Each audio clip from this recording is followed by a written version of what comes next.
안녕하세요 여러분. 요즘 참 주변에서 제 걱정을 참 많이 해주시더라고요. 전 세계 대통령에서부터 노벨상 수상자에 이르기까지. 무슨 말이냐면 요즘 워낙 인공지능 통번역 앱들이 많이 나오다 보니까 과연 너 직업 전망이 있느냐, 너 곧 실업자 되는 거 아니냐라고 주변에서 많이 걱정들을 해주십니다. 그래서 더 이상 기다릴 수가 없었어요. 심지어 초등학교 6학년인 제 딸도 너희 아버지 곧 실업자 되는 거 아니냐라고 물어본대요.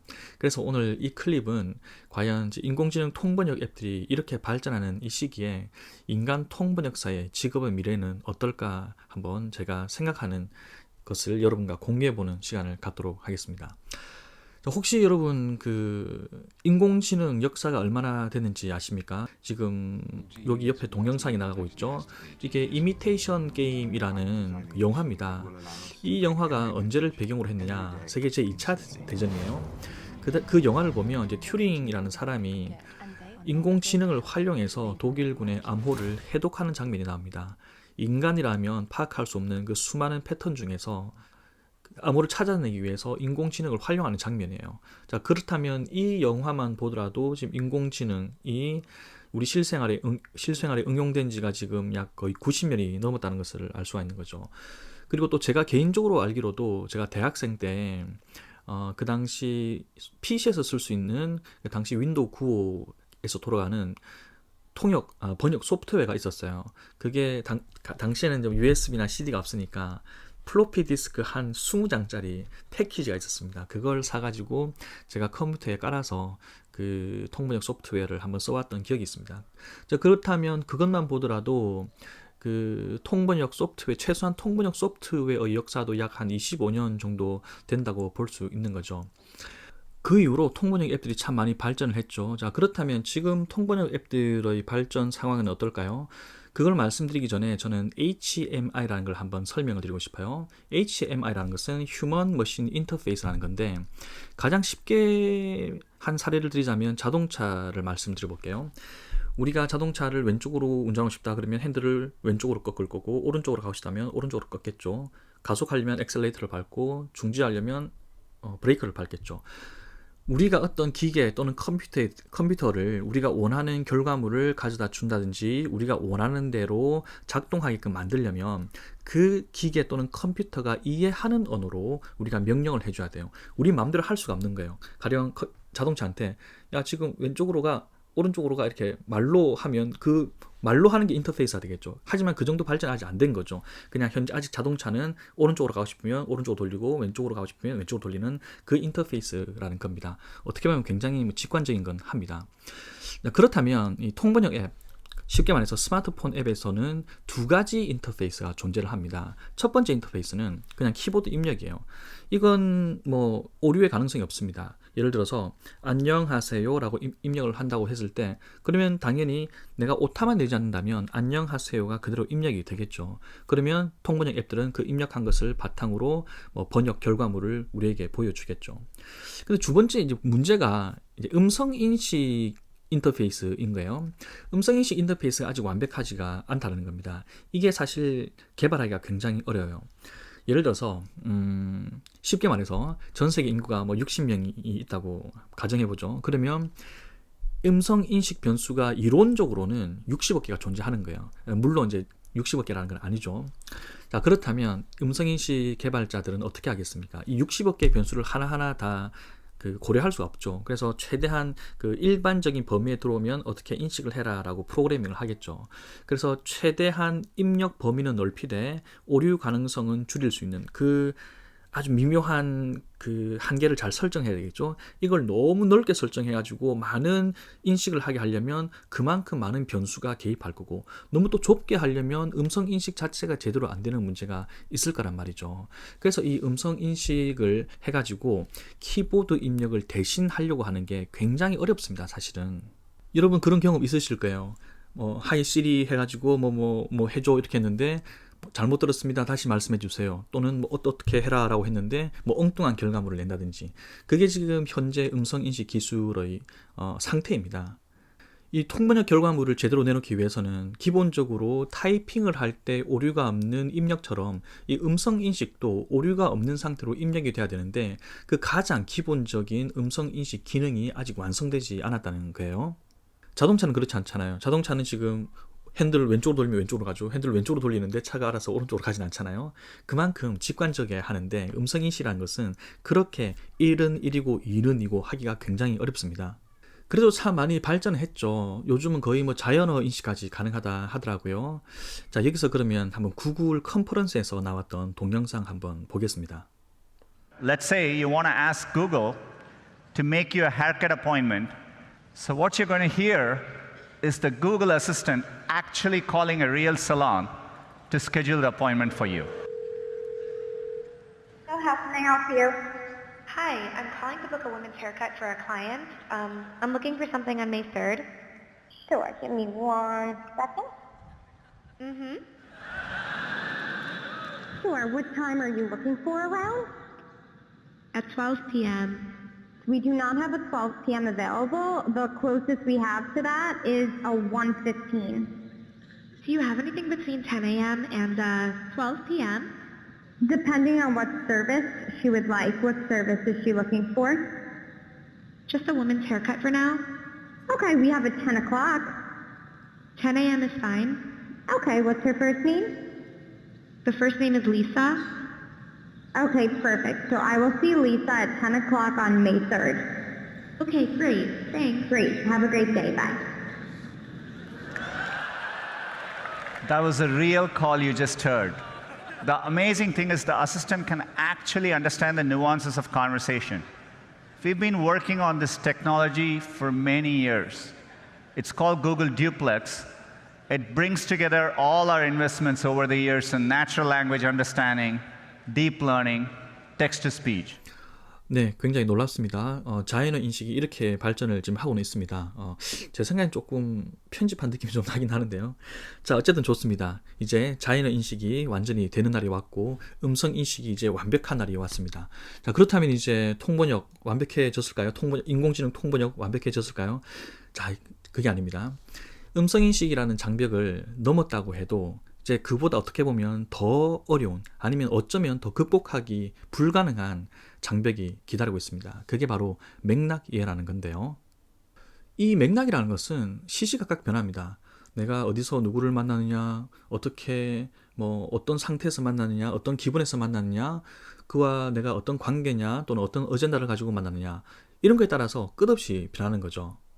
이 기계가 이런 것들을 인식할 수 있는 인터페이스가 아직 없기 때문에 아직 음성 인식이라는 것을 극복한다 하더라도 어쩌면 이 맥락에서 인공지능 통번역 앱들이 무릎을 꿇을지 모릅니다.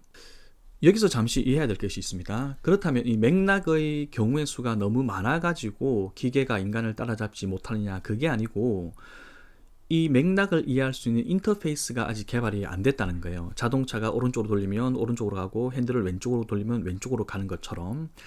자, 여기서 그러면 어떤 사람들은 이런 반론을 하실지 모르겠어요.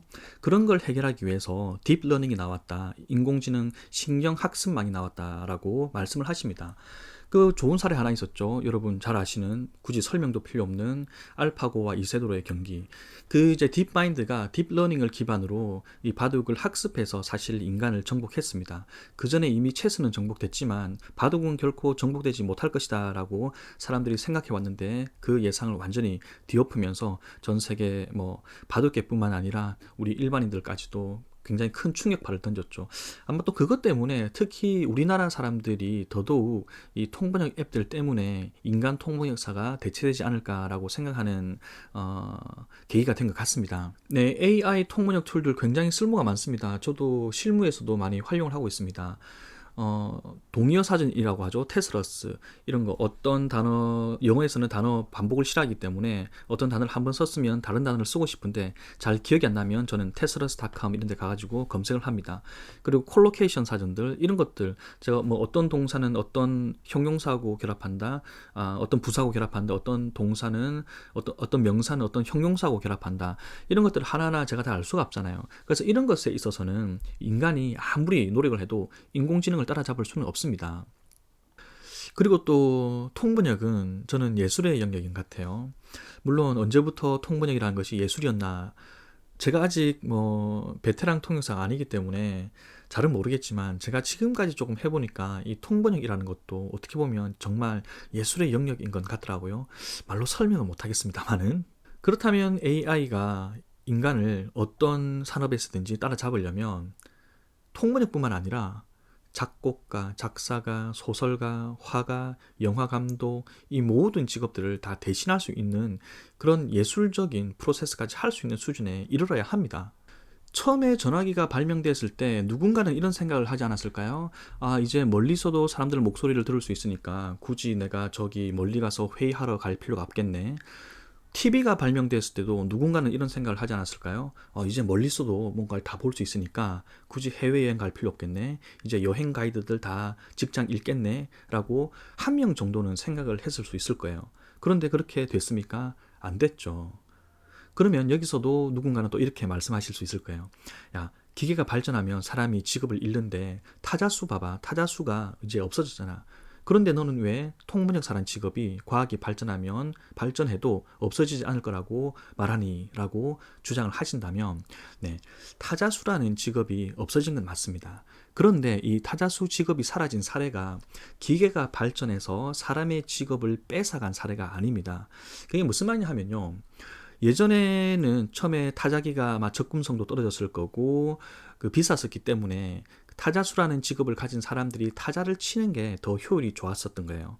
그런데 점점 산업이 발전하고 타자기가 보급되면서 타자수가 타자를 치는 것보다 내가 직접 치는 게 더 효율이 좋아지게 된 겁니다. 그래서 내가 그냥 이제 타자를 치는 그 행위를 타자수가 아니라 내가 하고 있는 거죠. 물론 타자수 직업 자체가 사라진 건 맞습니다. 그런데 타자를 치는 행위 자체가 사라졌나요? 아니죠. 타자수가 하던 그 타자 치는 행위를 우리가 대신하고 있을 뿐이죠. 그렇기 때문에 타자수란 직업이 기술의 발달로 직업이 사라지는 한 사례라고 언급하면서 통역사의 운명도, 인간 통번역사의 운명도 그렇게 될지 모른다라고 주장하는 건 오히려 인간 통번역사들이 더욱더 살아남기 더 좋은 환경이 되고 있다라는 오히려 그런 주장이 되어버리는 겁니다. 음성인식이 발달했었으면 이미 타자 치는 행위가 사라졌겠죠. 물론 일부는 타자를 치고 있겠지만 가령 이런 게 되겠죠. 음성인식이 완벽하게 돼가지고 타자를 대신해버린 겁니다. 예를 들어서 컴퓨터야 여기 이거 입력해주고 뭐 안녕하세요 입력해주고 이건 빨간색으로 해주고 요건 한 칸 밀고 줄강이고 조금 줄여줘. 그건 다음 줄로 밀지 말고 위에 한 칸 올려줘. 그리고 이것은 뭐 한 칸 띄어쓰기 해줘. 이런 것들이 다 인식이 되면 타자 치는 행위 자체가 없어지긴 했겠죠. 그런데 아직 우리는 타자를 치고 있잖아요. 기계 또는 인공지능에 대해서 우리가 크게 오해하고 있는 것은 기능을 대신한다고 해서 감성까지 대신하는 건 아니라는 겁니다. 어떤 행위를 하는 것을 기계가 흉내내고 있다 하더라도 그 감성까지 대체한다는 것은 어떻게 보면 불가능할지도 모릅니다. 그런데 우리는 그냥 통번역 앱이 나왔으니까 기계가 통번역을 한다고 하니까 사람 통번역사가 없어지겠지, 이제 통번역은 사양산업이구나 라고 생각하는 건 그 퀄리티는 제대로 보지 않은 채 그 표면만을 보고 인간의 행위를 흉내내는 그 표면만을 보고 미래를 예측하는 거라는 거죠. 제가 오늘 이 클립을 준비를 하면서 우연히도 이코노미스트의 한 기사를 보게 됐어요. 잠깐 한번 보실게요. 네, 지금 보시는 게 이코노미스트 6월 11일자입니다. 2020년 보시면 제목부터 Understanding of AI's limitations is starting to sink in. AI의 한계에 대한 사람들 이해가 드디어 이제 sink in, 체감이 된다, 깨달아지고 있다라는 내용인데, 자, 쭉 한번 내려볼게요. 쭉 내려서 자, 이 단락을 제가 한번 간단하게 해석을 해볼게요. 지금이 처음에 돌풍이 부는 것이 아니다. AI와 관련된 이 열풍요. 이 분야가 1950년대 중반에 시작됐다. 근데 당시에 연구원들은 뭐라고 말했냐 하면 인간 수준의 지능을 구축하는 것이 몇 년이면 가능할 거라고. 근데 at most 기껏해야 한 20년 정도면 될 거라고 그때 생각을 했다는 거예요. 자, 그런 초기의 낙관론이 has fizzled, 용두사미처럼 거품이 꺼진 거죠. 바람이 빠져나가 버린 거죠. 1970년대 이르러. 자, 그리고 이제 두 번째 돌풍이 또 시작됩니다. 1980년대. 다시 한번 이 분야의 이 거창한 약속들이 went unmet, 지켜지지 않았던 거예요. 그래서 현실이 이 열풍을 대신하면서 붐 역시 어디에 자리를 내줬습니까? AI의 겨울이라고 불렸던 것에 자리를 내준 겁니다. 그래서 연구 기금도 말라붙게 되고요. 이 분야의 명성도 꼬그라지게 된 거죠. 또 한 번 내려가 볼게요. 쭉 내려가서 이것도 한번 볼까요? AI가 세상을 바꾸는 역량을 가져올 거라고 예측했던 바로 그 동일한 바로 그 컨설턴트들이 또한 뭐라고 실제 관리자들, 실제 회사에서의 실제 관리자들이 지금 점점 AI가 진짜 이행하기 또는 뭐 배치하기 어렵다고 생각하고 있다라는 겁니다. 또 한번 볼게요. 그래서 이것도 한번 볼게요. AI의 잠재성을 활용하고 싶어 하는 사람들은 두 가지 문제를 지금 맞닥뜨려야 하는 거예요. 첫 번째는 이제 실용적이다라는 게 있고, 두 번째가 더 중요합니다. 자, 전체적으로 한번 볼게요. 이 단락. 두 번째 문제는 그보다 좀 깊습니다. 그리고 뭐뭐와 관련됩니다. 알고리즘 그 자체와요. 기계학습은 이제 수억 개의 사례를 서서 소프트웨어 모델을 훈련을 시켜요. 괄호 넘어가고요. 그래서 만들어진 시스템이 일부 일을 할 수 있습니다. 뭐 같은 이미지를 인식한다든지 또는 음성을 인식하는 것 같은 이것을 전통적인 방식으로 프로그래밍 된 것들보다 훨씬 더 잘한다는 거죠. 손으로 이런 것보다는, 수동으로 한 것보다는. 그런데 they are not intelligent. 인텔리전트 해야 되는데 인텔리전트 하지 않네요. 뭐 사람들이 그 용어를 이해하는 방식으로 우리가 생각하는 개념과는 다른 생각하는 것만큼 인텔리전트 하지 않다는 거예요. 자, 이 AI들은 강력한 패턴 인식 도구다. 하지만 뭐가 부족하다? 많은 인지적인 능력이 부족하다. 우리 인간의 두뇌는 당연시 여기는. 이 단락이 굉장히 중요하죠. 이 문장. 또 얘들은요, 뭐 하는데 어려움을 겪습니까? 추론의 어려움을 겪는 거예요. 그 추론이 뭘 하는 추론인가 하면 얘들이 발견하는 것으로부터 일반화하는 거. 이게 무슨 말이냐면 어떤 특정한 패턴 인식을 반복하는 것에서는 인간 자체를 능가하지만 그것을 다른 데 응용해가지고 일반적인 현상까지 적용하는 데는 못한다는 겁니다. 그리고 또 뭐에 또 어려움을 겪습니까? 다목적, 불어로서 센스란 뜻인데 연구원들이 상식이라고 부르는 센스가 없단 말이에요. 뭐가 부족해서 더 정확한 표현이 없어가지고. 그 결과 AI의 idiot savant, 이것도 불어입니다. 한 가지 일만 잘하고 다른 걸 못하는 사람을 말해요. 이런 것들이 만들어진다. Well-bounded tasks, 그러니까 범위가 또는 그 한계가 명확하게 설정된 업무에서는 AI가 뛰어나나 하지만 잘못될 수 있다. 뭐하면 예상하지 못한 인풋이 들어올 때. 자, 그렇게 어떻게 또 마무리를 짓고 있는지 한번 볼게요. 그렇다면 또 다른 브레이크스루, 돌파구 또는 대발견이 없다면 이러한 단점들이 근본적인 한계를 설정해야 된다는 거죠. AI에 대해서. 자율주행차도 반드시 ever changing, 계속해서 시시각각 변하는 세상을 다녀야 되는데 이 차들도 이미 연기됐어요. 그리고 어떤 사람들은 자율주행차가 전혀 오지 않을지도 모른다라고 생각하는 사람도 있네요. 물론 누가 맞을지는 모릅니다. 언어, 뭐 챗봇이나 개인 비서 같은 언어를 다루는 시스템들도 통계학적인 접근법에 기초를 두고 있는 거예요. 이해의 아주 얄팍하게 이해를 한다고 흉내내는. 현실이 없으면 현실도 없죠.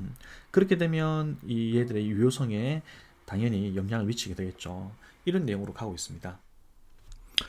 세계 최고의 권위를 자랑하는 이코노미스트지에서 예상한 겁니다.